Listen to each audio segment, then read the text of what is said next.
আমার রাসূল বিষয়ের কারণে ওফাত হয়েছে, আবু বকর সিদ্দিক বিষয়ের কারণে শাহাদাত বরণ করছে, ইমাম হাসান বিষয়ের কারণে শাহাদাত বরণ করছে, আবু হানিফা বিষয়ের কারণে 20 প্রক্রিয়া 20 দিয়া থাকে দুনিয়া থেকে বিদায় করে দিয়েছে।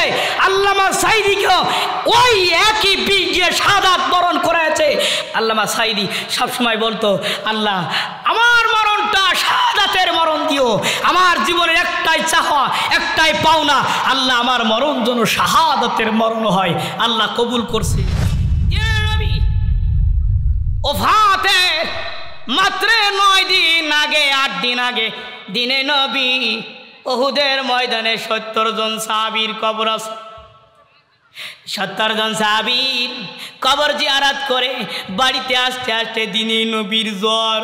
পাশে ছিলেন নবীর খাদেম, যিনি ছিলেন খাদেমকে ডাক দিয়ে বলে, খাদেম রে, এ খাদেম একটা কাপড়ের টুকরা দিয়ে আমার মাথায় বেঁধে দে, আমি নবী জ্বর এসে গেছে, আমি মাথা ব্যথা সহ্য করতে পারি না। হাত দিয়ে দেখে রাসূলের শরীর মোবারকে প্রচন্ড জ্বর, প্রচন্ড জ্বর। জ্বর অবস্থায় দিনের নবী আয়েশা সিদ্দিকার ঘরের ভিতরে গেছে, মসজিদে নববীর পাশে। দিনে নবী হুজরার ভিতরে প্রবেশ করে দেখে হুজরার ভিতরে হযরত আয়েশা সিদ্দিকা বিছানার মধ্যে শুয়ে কাতরায়, আমার জীবন গেল রে, আমার মাথা গেল রে, আমার মাথা গেল, আমার মাথা গেল, মাথার যন্ত্রণা আমি সইতে পারি না। দিনে বলেন, আয়েশা কি হয়েছে রে আয়েশা? আয়েশা বলে, ইয়া রাসূলুল্লাহ, ইয়া হাবিবাল্লাহ, হুজুর আমার শরীরে জ্বর এসে গেছে। দিনে নবী বলে, আয়েশা রে, আমি নবী আমারও জ্বর আসছে, আমার মাথার ভিতরে কাপড় বাঁধা রে। আয়েশা তাকায়া দেখ কাপড় বাঁধা। আয়েশা সিদ্দিকা দিনে নবীর মাথা মোবারকে হাত দিয়ে দেখে নবীর শরীরে প্রচন্ড জ্বর, প্রচন্ড জ্বর। আয়েশা রে, এ আয়েশা শোন রে, আমার মন বলে আমি আর পৃথিবীতে বেশি দিন থাকবো না। আমার মন বলতেছে আমি মদিনার মাটিতে ঘুমায় যাব। আয়েশা রে, এ আয়েশা, যেই দিন আমার মরণ হবে আমার মন বলতেছে এই জ্বরের কারণে আমার মরণ হবে রে আয়েশা, এই জ্বরের কারণে আমার মরণ হবে, আমার জ্বরের কারণে আমার ওফাত হবে। আয়েশা বলে, ইয়া রাসূলুল্লাহ, ইয়া হাবিবাল্লাহ, হুজুর কেন আপনার জ্বরের কারণে? কোন জ্বর? দিনে নবী ডাক দিয়ে বলে, আয়েশা রে, খাইবারের যুদ্ধের সময় এক মহিলা আমার গোশের সঙ্গে বকরির রানের সঙ্গে বিষ মাখায় আমাকে খাওয়াইছিল। আয়েশা রে, ওই বিষ আমার দেহের ভিতরে প্রবেশ করেছিল। আয়েশা রে, ওই বিষের প্রক্রিয়া নষ্ট হয় নাই, মাঝে মাঝে আয়েশা রে আমার ওই জ্বরে, ওই বিষের কারণে জ্বর আসে। আয়েশা জ্বর আসে। আয়েশা রে, আমি আল্লাহর কাছে দোয়া করছি, আল্লাহুম্মা রযুকনি শাহাদাতান ফি সাবিলিক, আল্লাহ গো আমার মরণটা, আমার ওফাতটা শাহাদাতের মরণ দিও। আয়েশা রে, আয়েশা, আমার মন বলতেছে এই জ্বরের কারণে আমার মরণ হবে, আমার ওফাত হবে।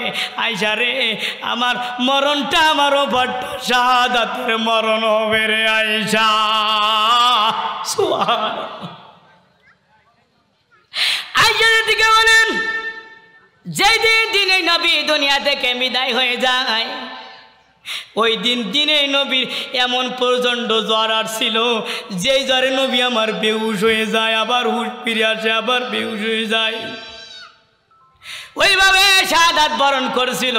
বলেন তো, দিনে নবী মাঠে ময়দানে যুদ্ধ করে শাহাদাত বরণ করছে না বিছানায়?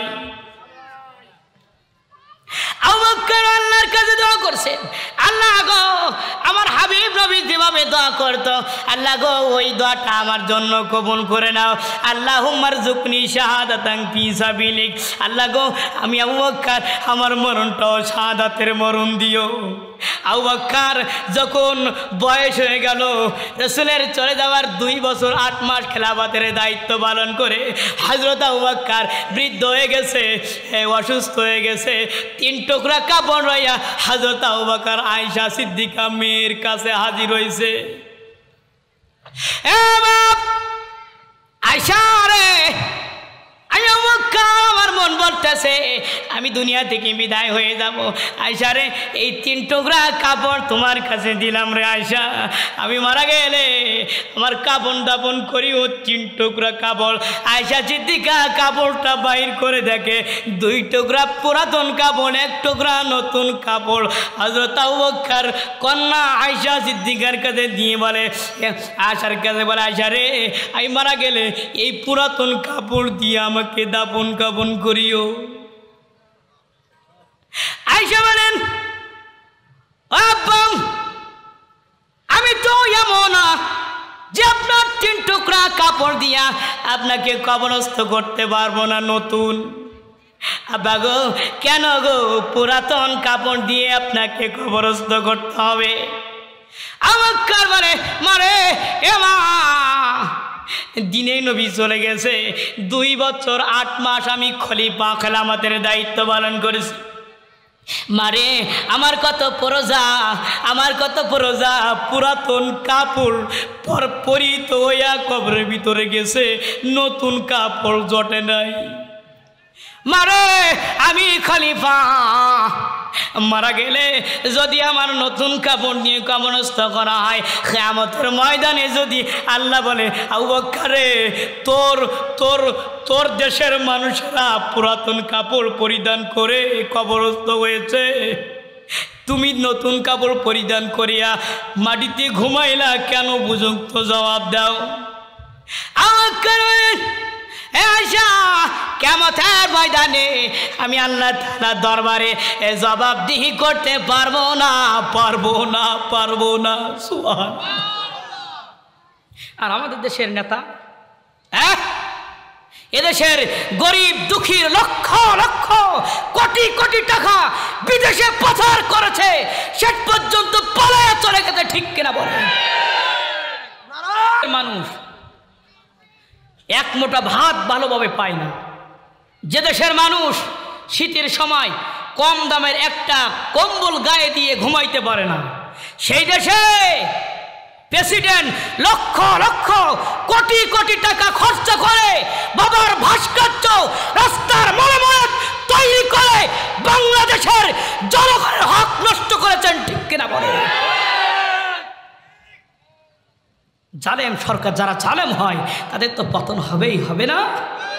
আবু বকর বলে, 3 টুকরা কাপড় লইয়া আয়েশা সিদ্দিকার কাছে গেছে, বলছে পুরাতন 2 টুকরা দিয়ে আমার আর একটা নতুন দিয়ে আমাকে দাফন দিবি।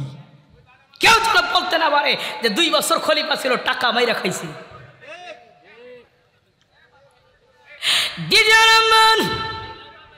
আবু বকর মা করে বলে, আয়েশা রে, এ আয়েশা শোন রে মা, আমার মন বলতেছে আমি চলে যাব, আমি জান্নাতের সুঘ্রাণ পাই রে মা, জান্নাতের সুঘ্রাণ পাই।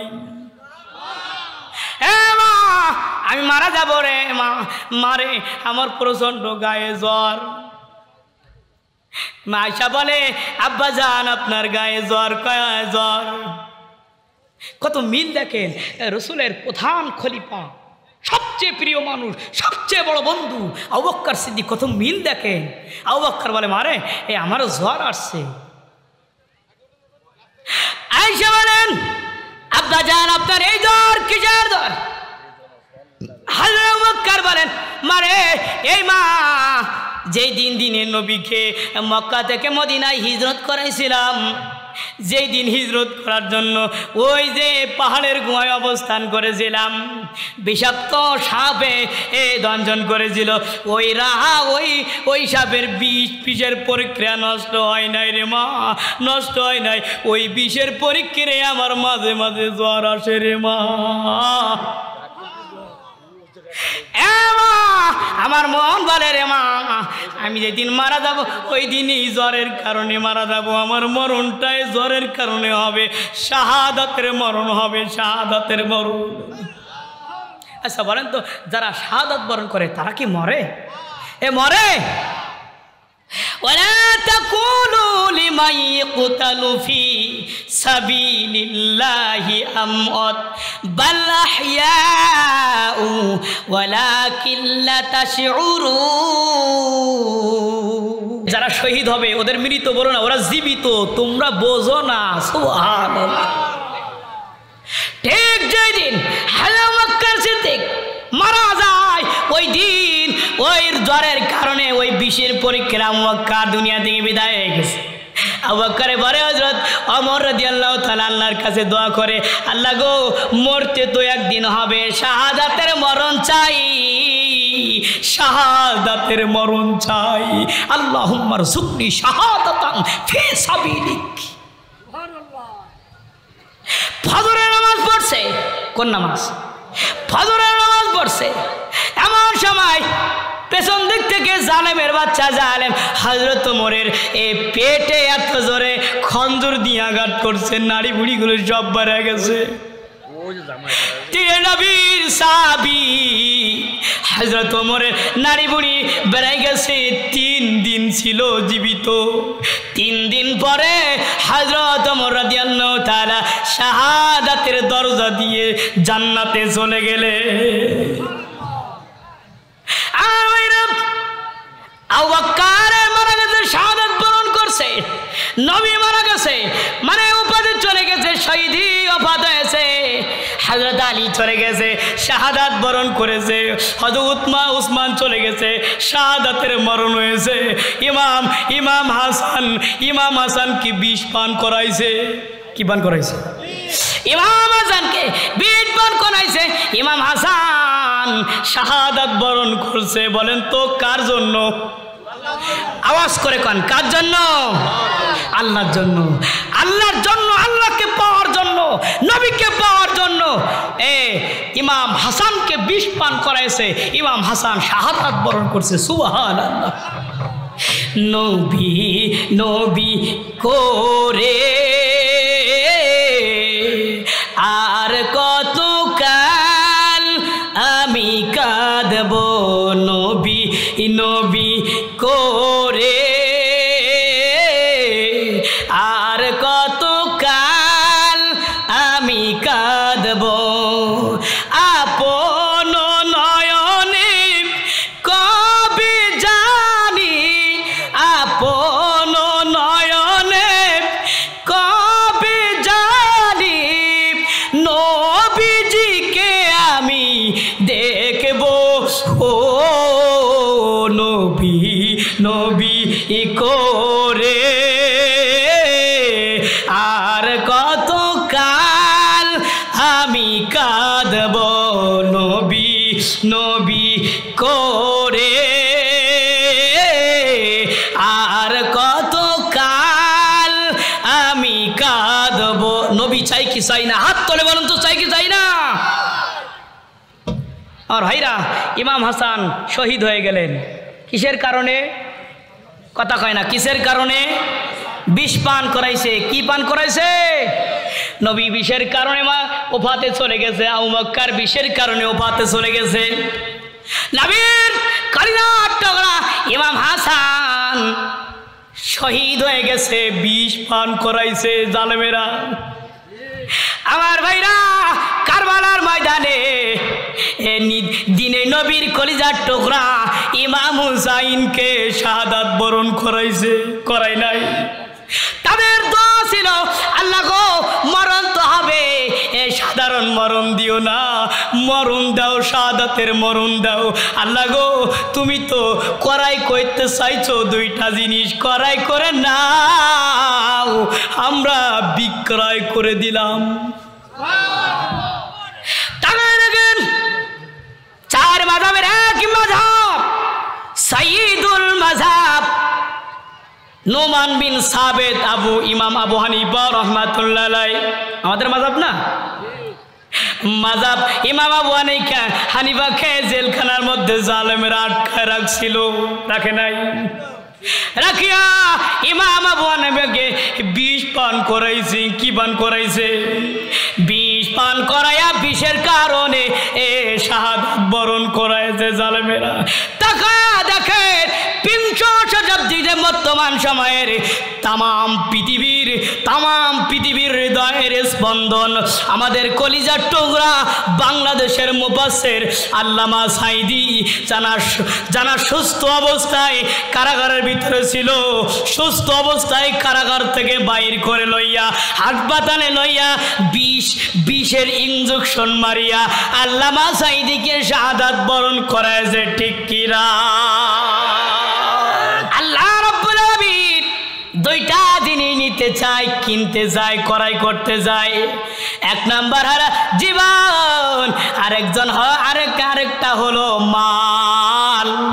একটা জীবন আরেকটা মাল, একটা জান আরেকটা মাল। আল্লাহ বলেন তোমরা যদি মুমিন হতে চাও, তোমরা যদি মুত্তাকিন হতে যাও, দুইটা জিনিস আমার কাছে বিক্রয় করে দাও, মালও বিক্রি করে দাও, জানও বিক্রি করে দাও। যদি আমরা মাল না দেই, জান না দেই, আল্লাহর কাছে মুমিন বান্দা হতে পারবো না। তাহলে জান দিব আমরা, কে কে হাত তুলি তো? দিতে রাজি আছি? আল্লাহ কবুল করুক, সকলে বলি আল্লাহুম্মা আমিন। জান তো গেল, এবার মাল দিতে রাজি আছি? কারা কারা আছি হাত তুলি তো? নারে তাকবীর।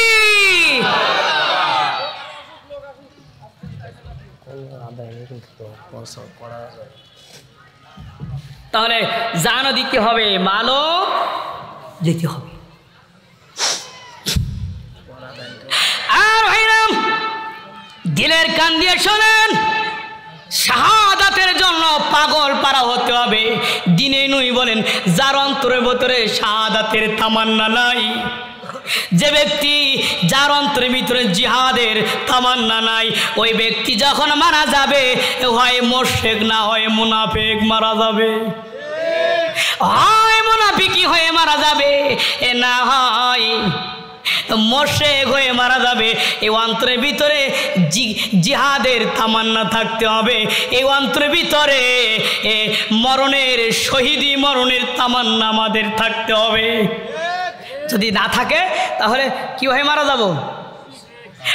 মসজিদের কোণে বসে জিকির যারা করো কষে, তোমার ওই ইমানের লাভ নাই করো আল্লাহ তাআলার কাছে। কি জবাব দিবি রে তুই আল্লাহর কাছে? ঠিক, মসজিদের কোণে বসে শুধু জিকির করলাম, দুনিয়ায় যা হচ্ছে সব হয়ে যা। ওর অন্তরে, ওর দিলে, ওর মনের ভিতরে কোনো জিহাদের শহীদের তামান্না নাই। রাসূল বলছেন ও যখন মারা যাবে ও মুনাফিক হয়ে মারা যাবে। মুনাফিক, মুনাফিক কার কথা? রাসূলের কথা। আমরা কি চাই এই মুনাফিক হয়ে মরতে? আমরা কি হয়ে মরতে চাই? মুমিন হয়ে মরতে চাই। খেয়াল করেন, আমি শহীদের মর্যাদা বলতেছি। আল্লাহ রাব্বুল আলামিন বলেন, হে আমার বান্দারা তোমরা শোনো রে, যারা আমি আল্লাহ আমার রাস্তায় শাহাদাত বরণ করবে, শহীদ হয়ে যাবে, ওরা তো মৃত না, বরং ওরা হলো জীবিত। ওরা মৃত না, ওরা জীবিত। ওরা কি? আওয়াজ করে কেন? ওরা কি? আল্লাহ বলেন শোনো রে আমার বান্দা, ওরা যদি জীবিত থাকে তাহলে তো জীবিত যারা তাদের খাদ্য প্রয়োজন কিনা? যারা জীবিত তাদের খাওয়া আছে না নাই? আমরা এখানে যারা আসছি আমরা জীবিত না? আমাদের খাওয়ান লাগে? অনেকে দুপুরে খেয়ে আসছে, অনেকে খায়নি, কিন্তু পরে গিয়ে খাবে। খাওয়া ছাড়া কেউ বাসে? আল্লাহ বলেন এ আমার বান্দারে, আমি আল্লাহ তাআলা বলে দিয়েছি আমার পথে যারা শহীদ হয়ে যায়, দিনকে জিন্দা করতে গিয়ে যারা শাহাদাত বরণ করে, ওরা মৃত না রে, ওরা জীবিত। ওরা জীবিত। যদি জীবিত থাকে তাহলে তো ওরা খানা খাবে, খাবে না? খাদ্য খাবে না? আল্লাহ তাআলা বলেন এ দুনিয়ার বান্দারা রে, যদি ওরা জীবিত থাকে তাহলে খাদ্যের প্রয়োজন। যারা ইসলাম বিদ্বেষী তারা বলবে ওরা যদি জীবিত থাকে তাহলে ওরা কি খায়, কি খেয়ে বাসে। আমি আল্লাহ রাব্বুল আলামিন সব ব্যবস্থা করছি। আল্লাহ তাআলা বলেন ইনদা রাব্বিহিম ইরযাকুন।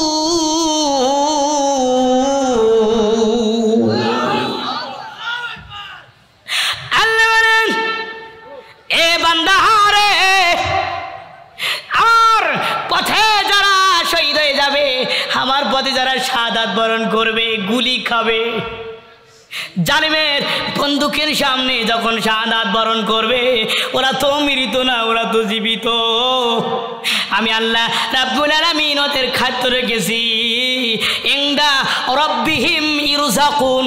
ওদের ওই রিজিকের দায়িত্ব আমি আল্লাহ আমার কাছে, আমি জান্নাতি খানা আমার শহীদদেরকে আমি খাওয়াবো। শহীদরা কি খাবে? জান্নাতি খাওয়া খাবে, জান্নাতি খাবার খাবে।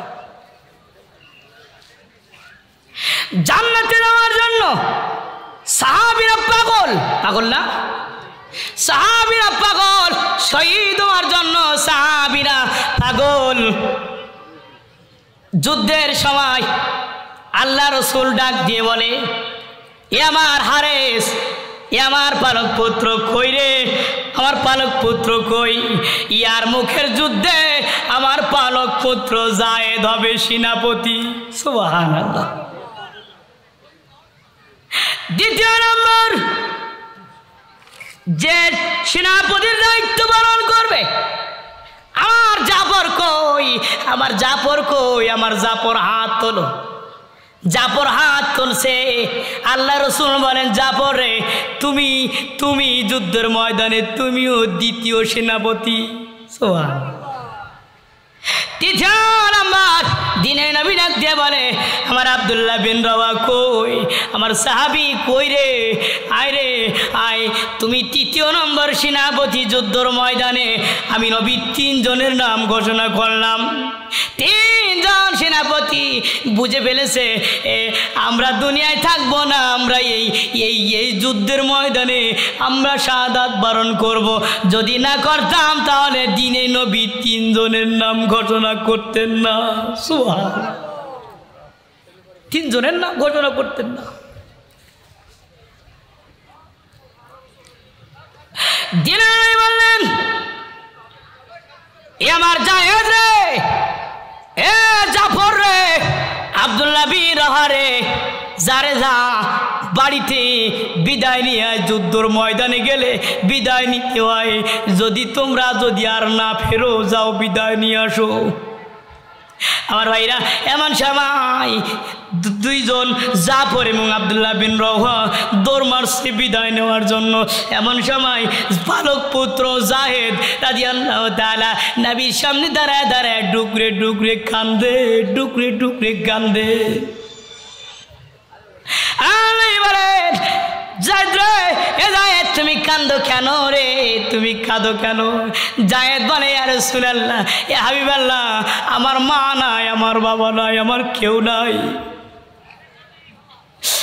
রাসূলুল্লাহ, আপনি আমার বাবা আর আমার মা আয়েশা সিদ্দিকা হুজরার ভিতরে বসে বসে সব শুনতেছে।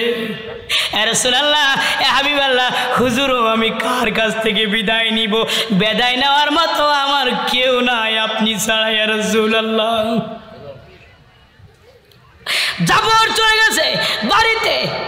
দাঁড়ান, ঘরের বাইরে থেকে বিবিকে ডাক দিয়ে বলে, বিবি রে, এ বিবি, দিনে নবী আমাকে যুদ্ধের ময়দানে দ্বিতীয় নম্বর সেনাপতি আমাকে লাল করে দিয়েছে, জানিয়ে দিয়েছে।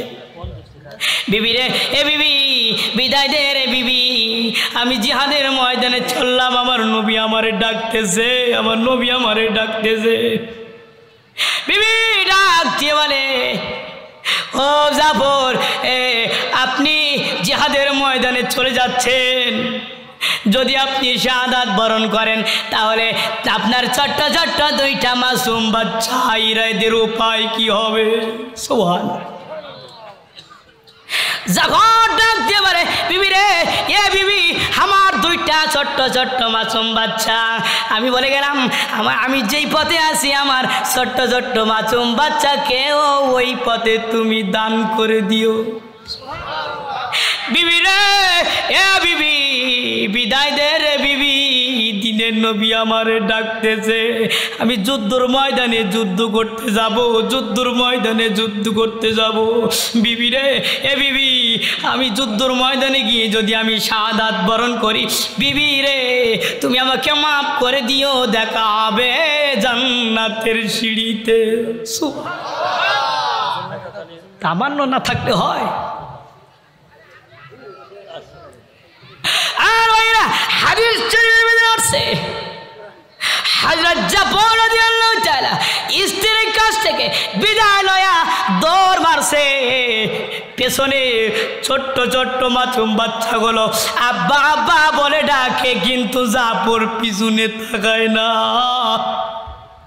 জাফর বলে, বিবি রে জান্নাতের সুঘ্রাণ পাই রে বিবি, বিদায় দে রে বিবি, বিদায় দে, দিনের নবী আমার জন্য অপেক্ষা করতেছে। দৌড়ে চলে গেছে। আব্দুল্লাহ বিন রওয়া বিবি আমার কোরআন তেলাওয়াত করে, বাইরে থেকে কোরআন তেলাওয়াত শেষ করলে হযরত আব্দুল্লাহ বিন রওয়া ডাক দিয়ে বলে, বিবি রে কোরআন শরীফ পড়াটা একটি স্টপ করে বিবি। এ বিবি, দিনের নবী আমাকে ৩য় নম্বর সেনাপতি বানাইছে, বিবি রে যুদ্ধর ময়দানে জিহাদের ময়দানে যেতে হবে, বিবি রে আমি তো তোমার হক আদায় করতে পারলাম না, বিবি রে ক্ষমা করে দিও রে বিবি, জান্নাতের সিঁড়িতে দেখা হবে। হে বিবি, জান্নাতে দেখা হবে, বিদায় দাও। বিবি দিয়ে বলেন, এ আব্দুল্লাহ বিন রওহা, হে আমার স্বামী জান, আপনি চলে যাচ্ছেন, আপনার চেহারাও আমি ভালো করে দেখলাম না, আমি এই মদিনার সুন্দরী রূপসী কন্যা আপনি একজন সুদর্শন যুবক, আপনার চেহারা দেখলাম না, আপনিও আমাকে দেখেন নাই। স্বামী গো, একটু ঘরের ভিতরে আসেন, ঘরের ভিতরে আসেন, আমি একটিবারের জন্য আপনাকে দেখব। আব্দুল্লাহ বিন রওয়া ডাক দিয়ে বলে, বিবি রে, এ বিবি আমার মতে সময় নাই, আমার হাটে সময় নাই রে বিবি, এ বিবি বিদায় দে রে বিবি, নবী আমার ডাকতেছে, হাতে সময় নাই। বিবি রে, যদি ঘরের ভিতরে যাই তাহলে হয়তো তোমার প্রতি আমার মায়া বেড়ে যাবে, আর তুমি আমাকে দেখে তোমারও মায়া বেড়ে যাবে। এ বিবি, যদি মায়ার কারণে জিহাদের ময়দানে যাইতে একটু সময় লেট হয়ে যায় রে বিবি, আমার রসুল যদি কষ্ট পায় রে, কিয়ামতের ময়দানে আমি আমার রসুলের সামনে আমি মুখ দেখাইতে পারবো না রে বিবি, বিদায় দে, বিদায় দে।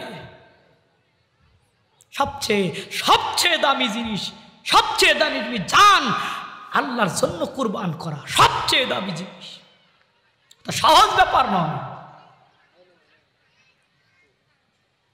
বিভিন্ন জীবনে স্বামী আপনি চলে যাবেন, আমি প্রেম নিবেদন করবো না। আব্দুল্লাহ বিন রওয়া ডাক দেওয়ানে, বিবি রে না না, ঘরে যাওয়া সম্ভব না রে বা, কিয়ামতের ময়দানে আল্লাহ রাব্বুল আলামিন তোমাকে আমাকে স্বামী স্ত্রী পরিচয় করে দিবে যদি আমি শাহাদাত বরণ করি। বিবি রে, এ বিবি, আমার নাকের ভিতরে আমি জান্নাতের সুঘ্রাণ পাই। সুবহানাল্লাহ। যখন জান্নাতের সুঘ্রাণ কেউ পায়, কেউ যখন চোখে জান্নাত দেখে, তখন সে পাগল হয়ে যায়, জিহাদের ময়দানে জালেমের বিরুদ্ধে লড়ার জন্য পাগল পারা হয়ে যায়, পাগল পারা হয়ে যায়। ঠিক কিনা? তারা দেখেন এদেশে বড় বড় আলেম শাহাদাত বরণ করছে, করে নাই? মতিউর রহমান নিজামী, আলী হাসান মুজাহিদ, কাদের মোল্লা আসেনি? তারা জানে কিছুক্ষণের ভিতরে জেলখানার ভিতরে, মানে ফাঁসির ছেলে লইয়া ফাঁসির রশি গলার ভিতরে লাগায় টান দিবে, মারা যাবে, জানে না? এরপরও দুশ্চিন্তা নয়, হাসি মুখে নামাজ আদায় করে, নামাজ আদায় করে, আল্লাহর জিকির করে, আল্লাহর ইবাদত বন্দি করে, মুখটা সুন্নতি হাসিতে ভরপুর, কষ্ট পায় না, দুঃখ পায় না। ছেলের ভিতরে ঢুকানো হলো, তার রশিটা তার গলার ভিতরে দিয়ে দিল। ও জানে এই মুহূর্তে দুনিয়া থেকে বিদায় হয়ে যাবে, জানে না। এরপরেও কোন দুশ্চিন্তার কোনো ছাপ নাই, কারণ আলী হাসান মুজাহিদ সারাটা জীবন ইসলামের পথে কাজ করেছে। কাদের মোল্লা ইসলামের জন্য কাজ করেছে, মতিউর রহমান নিজামী কাজে ইসলামের জন্য কাজ করেছে। ওদেরকে ফাঁসির রায় যখন হয়েছে, তখন থেকে আল্লাহ রাব্বুল আলামিন ওদের জান্নাত ওদের সামনে ধরেছে। দেখ এ কাদের মোল্লা, তাকায় দেখ সামনে জান্নাত, ফাঁসিতে ঝুলবি, জান্নাতে চলে যাবি। এই কথা হাদিসে কয়। দিনের নবী হাদিস শরীফে বলেন, যখন কেউ শাহাদাত বরণ করে তখন ওয়ারা মাকাদাহু মিনাল জান্নাহ, তখন তার সামনে জান্নাতটা তুলে ধরে। কে ধরে? আওয়াজ করে কোন কে ধরে? আল্লাহ জান্নাতটা তুলে ধরে। যদি মোমেনরা জান্নাত দেখতে পায়, ওরা পাগল হয়ে যায় শাহাদাত বরণ করার জন্য। তিনজন সাহাবী শাহাদাত বরণের জন্য পাগল হয়ে গেছে, বিবির কাছ থেকে বিধান লইয়া দৌড় মারছে, জিহাদের ময়দানে যুদ্ধ করতেছে। হযরত যায়েদ যুদ্ধ করতেছে, হঠাৎ করে তাকে শাহাদাত বরণ করায় দিয়েছে, শহীদ হয়ে গেছে। এমন সময় জাফরও লড়তেছে, যুদ্ধ করতেছে।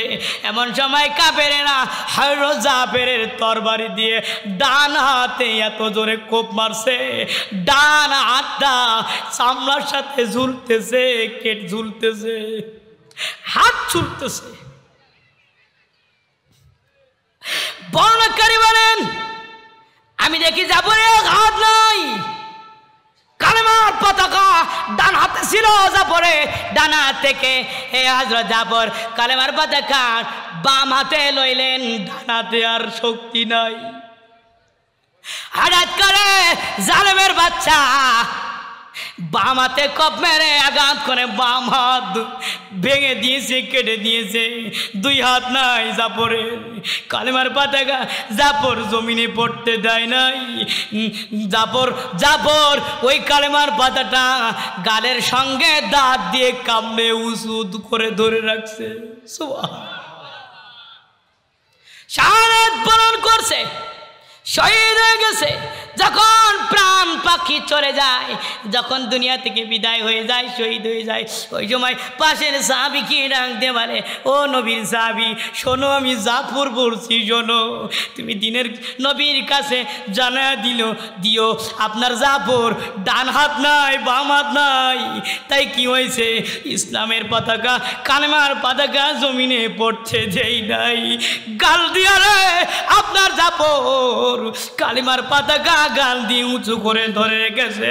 এটা থেকে বোঝা যায়, আপনি বলে দিবেন আমার নবীকে, যেই জমিনে শাহাদাতের শহীদের রক্ত জমিনে পড়ে, ওই জমিনটা ইসলামের জন্য, মুসলমানদের জন্য উর্বর হয়ে যায়।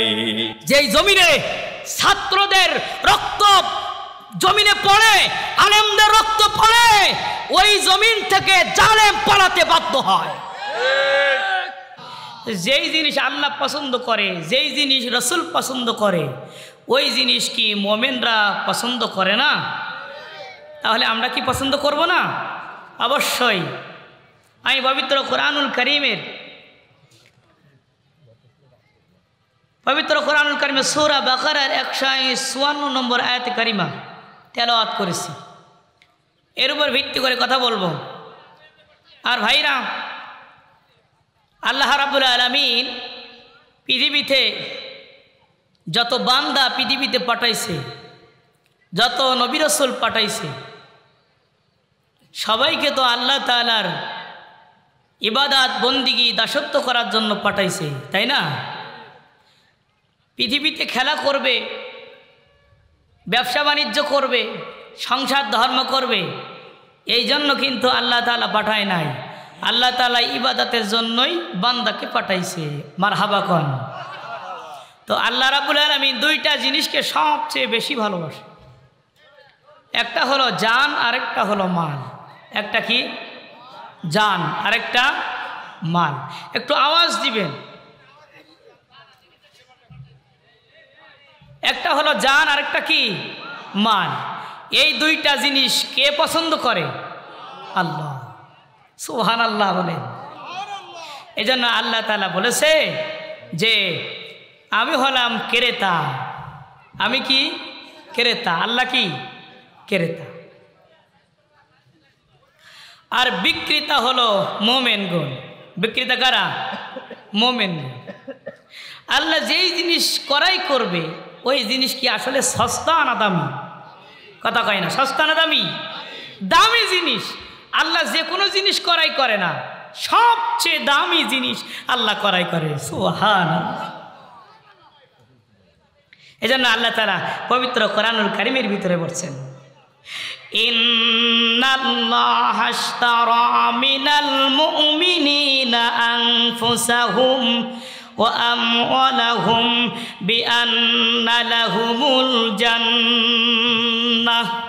আল্লাহু আকবার। কার কথা? আল্লাহ বলেন, ইয়া রাসূলুল্লাহ, ইয়া হাবিবাল্লাহ, হে আমার দোস্ত, হে আমার হাবিবুল্লাহ, আমি আমার বান্দাদের ভেতর থেকে দুইটা জিনিস পছন্দ করি। একটা জিনিস হলো জান, আরেকটা জিনিস হলো মাল। এই দুইটা জিনিস আমি আল্লাহ রাব্বুল আলামিন সবচেয়ে বেশি পছন্দ করি। সুবহানাল্লাহ। আল্লাহ কি? ক্রেতা। বিক্রেতা কারা? মোমেনেরা। কি করাই করবে আল্লাহ? জান আর মাল। বান্দা যদি বলে এ রাব্বুল আলামিন, আপনি আমাদের কাছ থেকে জান আর মাল করাই করবেন, রাব্বুল আলামিন বিনিময়ে আপনি কি দিবেন? কি দিবেন? আমরা কিছু করাই করলে টাকা দেই, টাকা দিয়ে করাই করি, তাই না? আল্লাহ গো, আপনি যে বান্দার কাছ থেকে জান আর মাল করাই করবেন, আল্লাহ গো বিনিময়ে আপনি কি দিবেন? আল্লাহ রাব্বুল আলামিন বলেন, এ বান্দারে, আমি আল্লাহ রাব্বুল আলামিন যেই জিনিসটা দিয়ে এই দুইটা জিনিস করাই করব, ওই জিনিসটা সস্তা জিনিস না, কম দামের জিনিস না, পৃথিবীতে সবচেয়ে দামি জিনিস। সুবহানাল্লাহ। সবচেয়ে কি জিনিস? আল্লাহ বলেন, বান্দারে, আমি আল্লাহ রাব্বুল আলামিন জান আর মালটা করাই করে নিব, বিনিময়ে টাকা দেব না, পয়সা দেব না, জমি দেব না। আমি আল্লাহ রাব্বুল আলামিন বিআন্না লাহুমুল জান্নাহ। মারহাবা কোন। আল্লাহ বিনিময়ে কি দিবে? কথা কয় না, কি দিবে? তো আমরা যারা পৃথিবীতে বসবাস করি, ইবাদত বন্দি করি, আমাদের মূল টার্গেট কোথায়? কথা কয় না, মূল টার্গেট কোথায়? আমরা নামাজ পড়ি জান্নাতে যাওয়ার লাইগা, আমরা আল্লাহকে ভালোবাসি জান্নাতে যাওয়ার জায়গা, আমরা রসুলকে ভালোবাসি জান্নাতে যাওয়ার লাইগা, পৃথিবীতে সমস্ত আমলগুলো করি, সব আমাদের একটাই উদ্দেশ্য যে আল্লাহ যেন আমাদের জান্নাত দেয়। সুবহানাল্লাহ।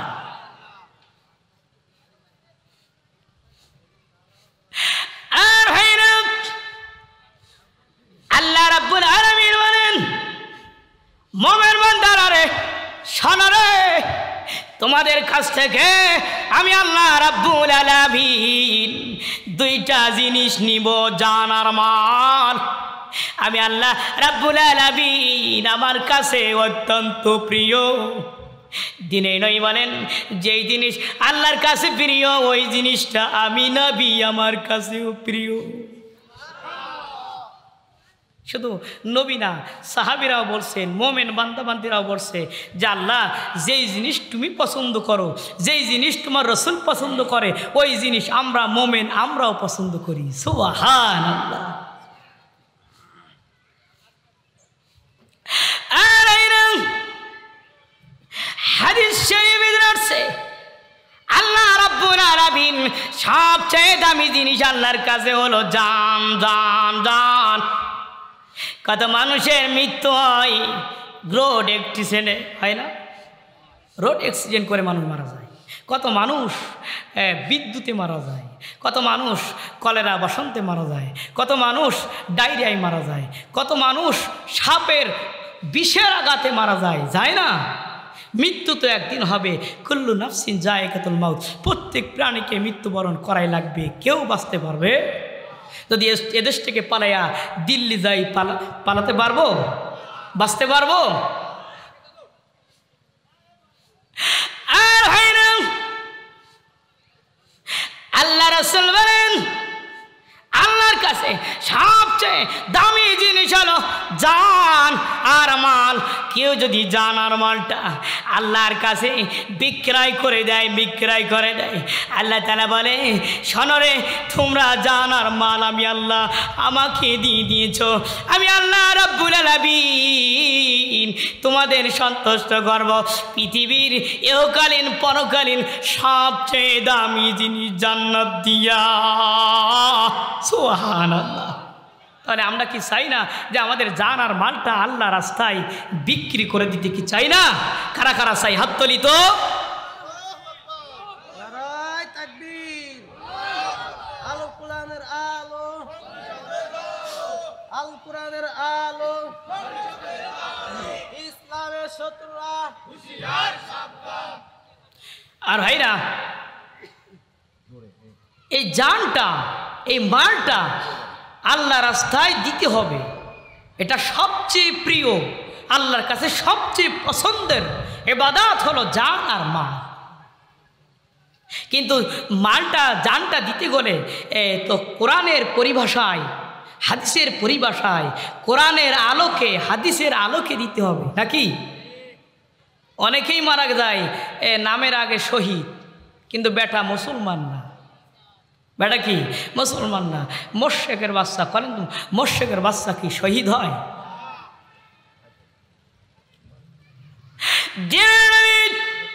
সব সময় দোয়া করতেন, আল্লাহুম্মা রযুকনি শাহাদাতান ফি সাবিলিক। আল্লাহ গো, আমার মরণটা শাহাদাতের মরণ দিও। সুবহানাল্লাহ। নবী দোয়া করতো আল্লাহর কাছে। আবু বকর দোয়া করতো আল্লাহর কাছে, আল্লাহ গো, আল্লাহুম্মা রযুকনি শাহাদাতান ফি সাবিলিক। আল্লাহ গো, আমার মরণটা শাহাদাতের মরণ দিও। শাহাদাতের মরণ সবার হয় না, সবার কবুল করে না আল্লাহ। আর শহীদ কাকে বলে শোনেন?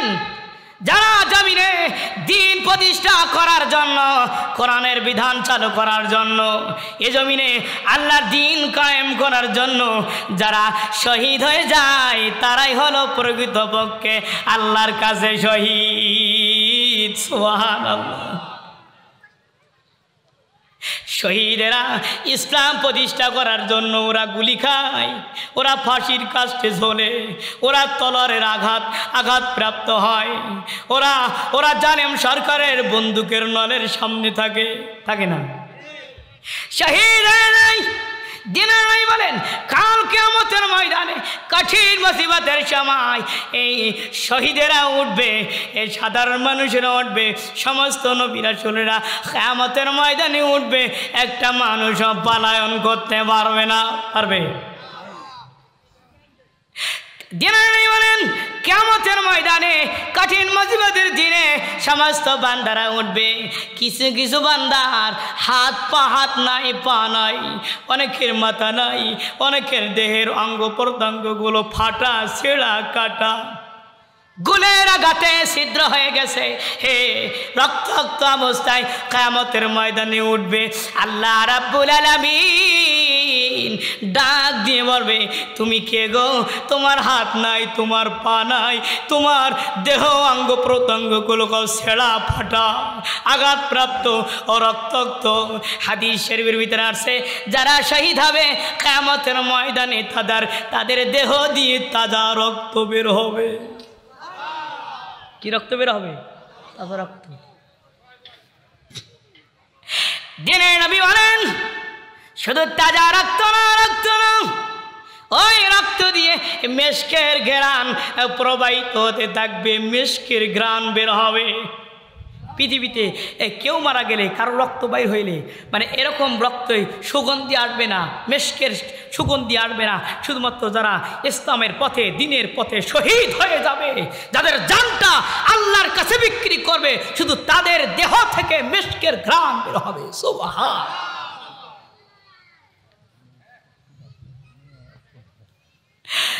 আল্লাহ বলবেন, বান্দা রে তুমি কে গো, তোমার শরীর দিয়ে রক্ত বের হয়।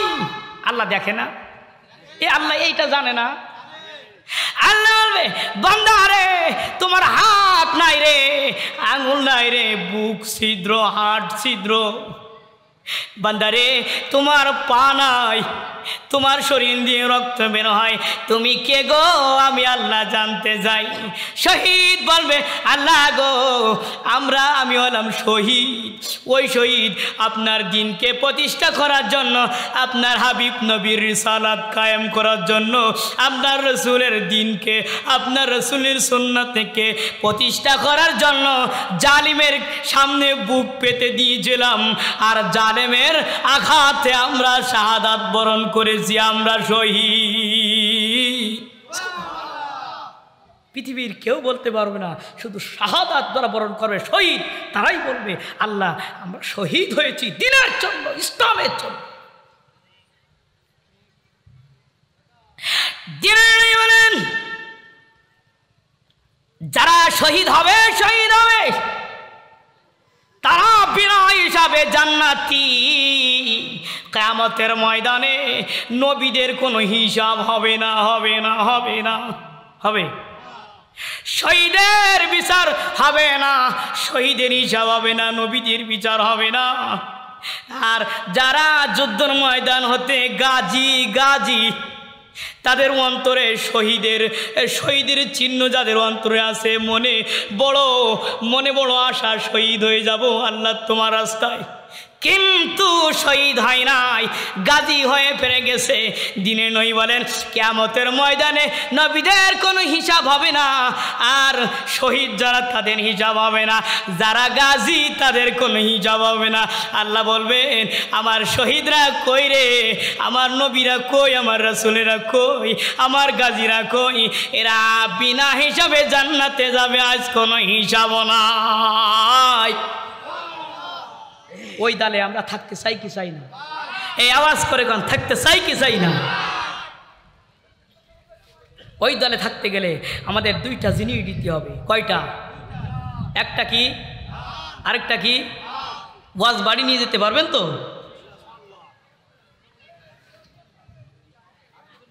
শুধু তাই নাই, দিনে নবী বলেন সাহাবীরা রে, শোনো রে সাহাবীরা, যারা শহীদ হয়ে যাবে, দেহের শরীর থেকে এক ফোঁটা রক্ত যখন জমিনে পড়ে যাবে, সঙ্গে সঙ্গে আল্লাহ রাব্বুল আলামিন তার জীবনের সব গুনাহগুলো মাফ করে দিবে।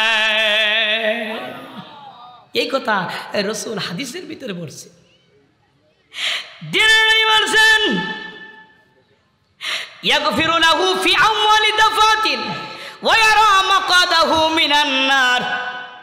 যার রক্ত জমিনে পড়বে, শহীদের রক্ত, দিনে নই বলেন রক্ত জমিনে পড়ার সাথে সাথে তার পেছনের সব গুনাহ মাফ হয়ে যাবে। শুধু তাই না রে, দিনে নবী বলেন ও আমার সাহাবীরা, তিরমিজি শরীফের হাদিস, আমার সাহাবীরা রে শোনো রে, যারা শহীদ হয়ে যাবে ওয়ায়ুজারু মিন আযাবিল কবর। সাহাবীরা রে যারা ইসলামের পথে শহীদ হয়ে যাবে, যাদের মনে বার তামান্না, তাদের অন্তরে তামান্না আমি শহীদ হতে চাই, আমি ইসলামকে কায়েম করতে চাই, আমি ইসলামের জন্য মরতে পারি, আমি কোরআনের জন্য জান দিতে পারি, আমি রসুলের জন্য জীবন দিতে পারি, এই সমস্ত বান্দারা যারা তাদের অন্তরের ভিতরে শুধু শহীদের তামান্না আছে, এরা যদি শহীদ হয়ে যায়, দিনে নই বলেন ওদের কবরের আযাব মাফ। শহীদ সাধারণ কোনো বিষয় নয়, অত্যন্ত গুরুত্বপূর্ণ বিষয়। শহীদ হয় দুইভাবে, খেয়াল করেন, শহীদ হয় কয়ভাবে? দুইভাবে। একভাবে হলো যুদ্ধর ময়দানে যুদ্ধ করতে গিয়ে জালেমের আঘাতে শহীদ হয়ে যাওয়া, সুবহানাল্লাহ। দ্বিতীয় নাম্বার হলো যে তামান্না নিয়ে যুদ্ধর ময়দানে গেছে ইসলামকে প্রতিষ্ঠা করার জন্য, কিন্তু যুদ্ধর ময়দানে শহীদ হয় নাই, গাজী হয়ে ফিরে আসছে। রসুল বলেন ওরা বিছানায় মারা গেলে কি হবে? ওদের মরণটা শাহাদাতের মরণ।